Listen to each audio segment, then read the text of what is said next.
பிஸ்மில்லாஹிர்ரஹ்மானிர்ரஹீம். ஏக இறைவனின் சாந்தியும் சமாதானமும் நம் அனைவரின் மீதும் உண்டாவதாக. எல்லா புகழும் இறைவன் ஒருவனுக்கே. நம்ம தினமும் ஒரு இபாதத்தை எடுத்து செய்து வருகிறோம். இன்னைக்கு பார்த்தீங்கன்னா அல்லாஹ் சுப்ஹானஹு வ தஆலாக்கு மிக மிக பிடித்தமான ஒரு திக்ரை தான் ஓதப்போறோம். நபி ஸல்லல்லாஹு அலைஹி வஸல்லம் அவர்கள் சொன்னாங்க, நம்ம ஓதக்கூடிய பேசக்கூடிய அனைத்து வார்த்தைகளும் எடுத்து வைத்தால் கூட இந்த வார்த்தைகள் தான் அல்லாஹ்விற்கு நம்ம தினமும் செய்யறதுலேயே ரொம்ப பிடித்தமான வார்த்தைன்னு சொன்னாங்க. சுப்ஹானல்லாஹ். நம்ம காலையிலேருந்து நைட் வரையும் எத்தனையோ விஷயத்த ஓதுறோம், எத்தனையோ விஷயத்த பேசுறோம். ஆனா இந்த வார்த்தை தான் அல்லாஹ்விற்கு பிடிக்குமா? அப்படி பிடித்தமான வார்த்தையை நம்ம இந்த நாட்கள்ல விடலாமா? நினைத்து பாருங்க, எவ்வளவு சிறப்பாக இருக்கும். நம்ம என்னென்னமோ அமல்களை தேடி செய்றோம். எதற்காக தேடி செய்றோம்? அந்த துவா ஓதுனா நமக்கு கபுலாகிரும்டா? கிடையாது. அந்த துவா அல்லாஹ் விரும்புவான். அதை கொண்டு நமக்கு கபுலாகும்ட்டு. அப்ப நம்ம அல்லாஹ் விரும்பக்கூடிய இந்த திக்ரை விட்டுட்டு நம்ம மற்ற விஷயங்களே தேடி பெருசு பெருசா எடுத்து செஞ்சுட்டு இருக்கோம். பெரிய பெரிய துவாக்கள், பெரிய பெரிய திக்ருகள் நம்ம கேள்விப்பட்டிருக்கவே மாட்டோம். அதையெல்லாம் நம்ம செஞ்சுட்டு இருக்கோம். ஆனா இது ரொம்ப எளிமையான இரட்டை வார்த்தை கொண்ட ஒரே திக்ராக இருக்கு. இதை கொண்டே நம்மளுடைய நிறைய விஷயங்களை நம்ம பலன் பெற்றுக்கொள்ள முடியும். நம்மளுடைய துவாக்கள் கேட்டுக்கொள்ளலாம். அதே போல நம்மளுடைய பாவங்கள் அனைத்தையும் கழித்து கொள்ளலாம்.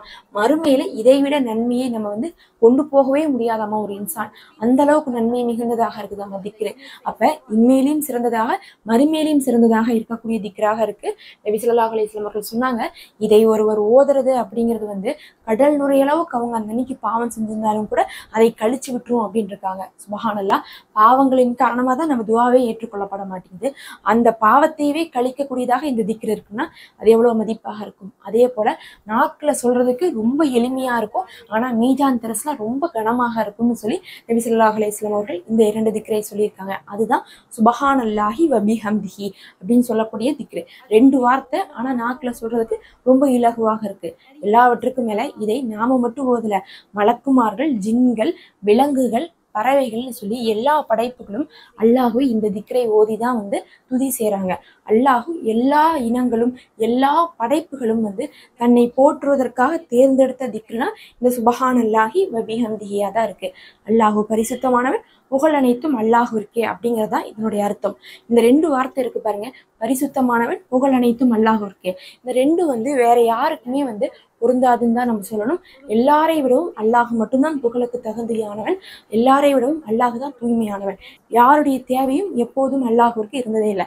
அதனால இந்த 2 திக்ருக்கு எப்போதும் தனித்தனியாகவே சிறப்பு ஜாஸ்தி. அதுல நபி அவர்கள் சுப்ஹானல்லாஹி வ பிஹம்திஹி சேர்த்தியே சிறப்புகளோட சொல்லியிருக்காங்க.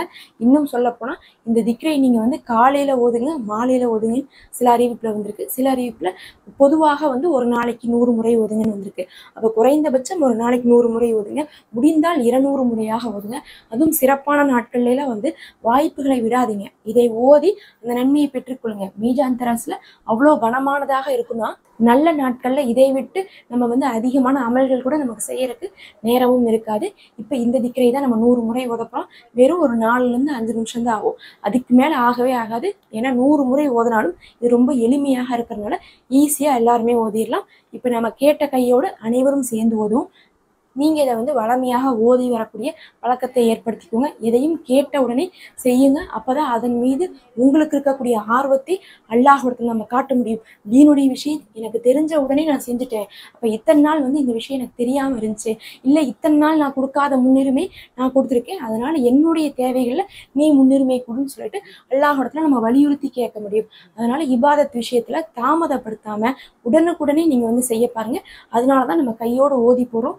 தெரியாதவங்களும் ஓதிக்கிட்டும் ஓதுறவங்களுக்கு மனப்பாடமாகி அது பழக்கமாகி கொள்ளட்டும்னு சொல்லி இப்போ நம்ம ஓதலாம். மறக்காம சப்ஸ்கிரைப் பண்ணி ஒரு லைக் கொடுத்துக்கோங்க இந்த வீடியோவுக்கு.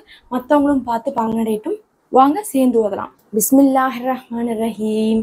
சுப்ஹானல்லாஹி வ பிஹம்திஹி, சுப்ஹானல்லாஹி வ பிஹம்திஹி, சுப்ஹானல்லாஹி வ பிஹம்திஹி, சுப்ஹானல்லாஹி வ பிஹம்திஹி, சுப்ஹானல்லாஹி வ பிஹம்திஹி, சுப்ஹானல்லாஹி வ பிஹம்திஹி, சுப்ஹானல்லாஹி வ பிஹம்திஹி, சுப்ஹானல்லாஹி வ பிஹம்திஹி, சுப்ஹானல்லாஹி வ பிஹம்திஹி, சுப்ஹானல்லாஹி வ பிஹம்திஹி, சுப்ஹானல்லாஹி வ பிஹம்திஹி,